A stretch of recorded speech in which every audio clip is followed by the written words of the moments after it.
Hi and welcome. My name's Jonathan Berkey and I'm going to attempt my first After Effects video tutorial. So I hope it goes well and I don't bore you and you get something out of it.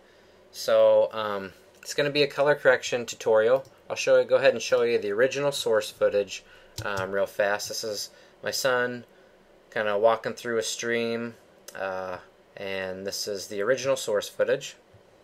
And the look that we're going to try to achieve in this tutorial is this. As you can see, there's a pretty big difference.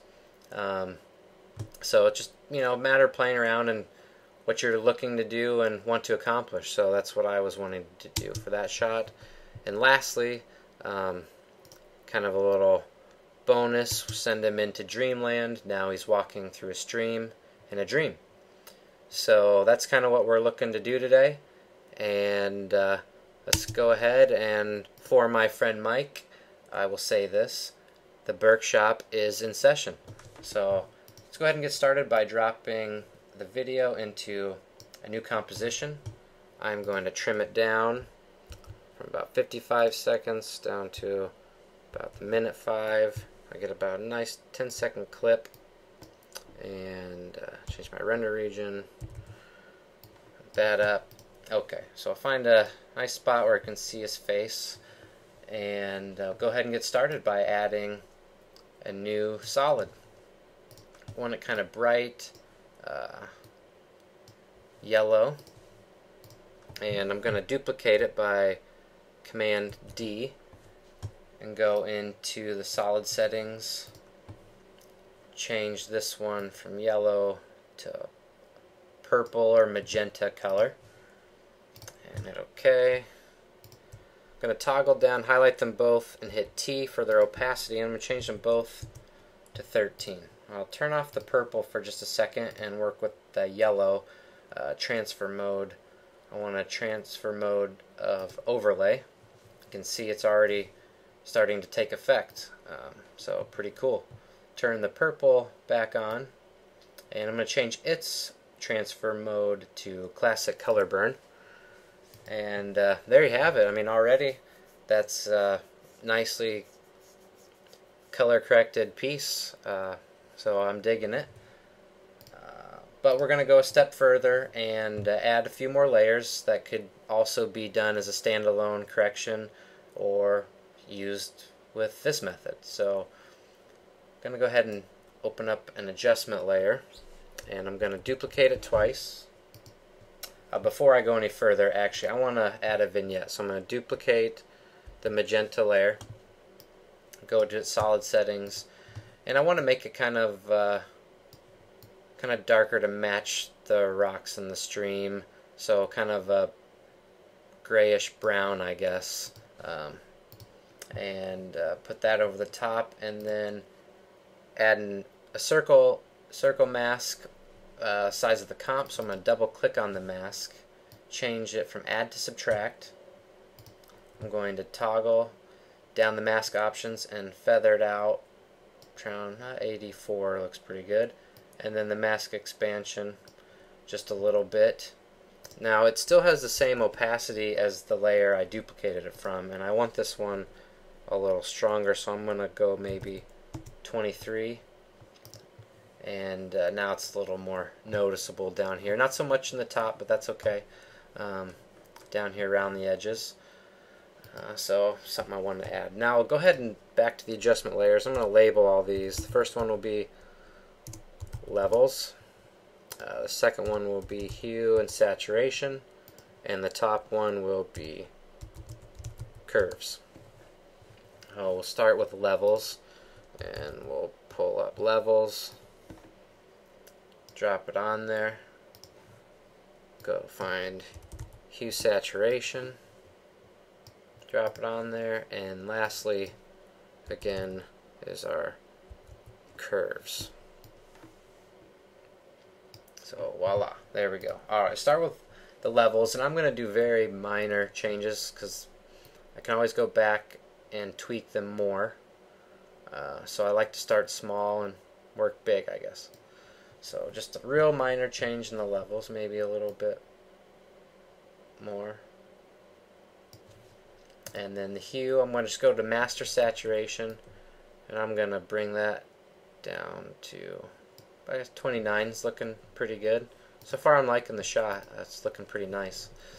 I'll go to our curves adjustment layer, and I'm going to, on the RGB channel, I'm just going to do a really small, almost non-existent S-curve.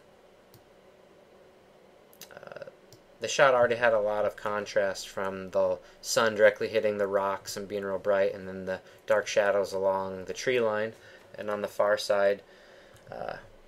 So I don't want to do too much in that way.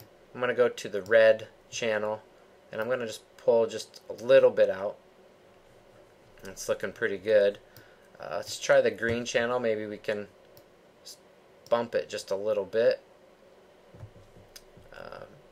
And the blue, I'm going to just pull that one down just a hair. And again, I can go back and change any of these, the levels, hue, saturation, and the curves. And also, because they're all on their own adjustment layers, I can change the opacity of either effect for a certain amount. If I only want 50% of that curves adjustment, then I can set that there. So I'm going to leave them at 100, and that's pretty much the finished color correction. Pretty simple, easy steps. We use 6 layers, 3 of them solids and 3 of them adjustment layers to color correct. You could use just the solids all by itself and achieve your look. You could use different colors and play with the transfer modes to get the look you want, or you could use just the adjustment layers and tweak them more to get, you know, obviously the look you want to achieve. But I am going to keep with all 3 of these. I like that look, and go ahead and move on to the last little bit of the kind of the dream effect. So we'll go back to layer, new, adjustment layer, and we'll go ahead and label that dreamy for the dreamy look. And I'm going to go ahead and pull up channel blur and apply that to the dreamy adjustment layer. We'll duplicate it, and the top channel blur will set to vertical and the bottom to horizontal.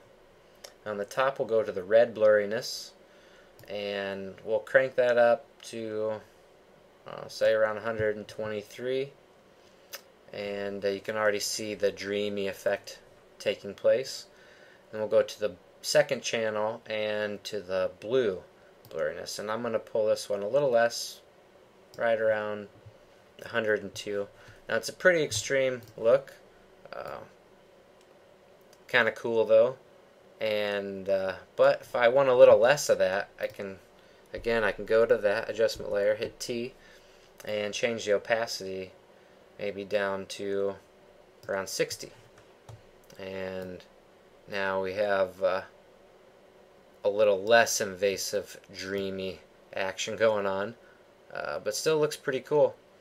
So that's it really. We have our color correction layers and our dreamy layer. This is the finished color correction, and this is the added dreamy look. So I hope this tutorial has been useful and you've gotten something out of it. I encourage myself and I encourage others to just play around and see what types of effects you can achieve. And color correction just happens to be one thing I really like to do. So I like to play around with it a lot and see what can be done. So again, these can all be used separately. They can be used together. Really, though, it's only limited to your imagination and the look that you want to achieve. So again, thank you for your time, and I feel free to share this. So I'm going to plug it. Feel free to share with other people if you found it useful, and I hope to see you all next time. Thank you.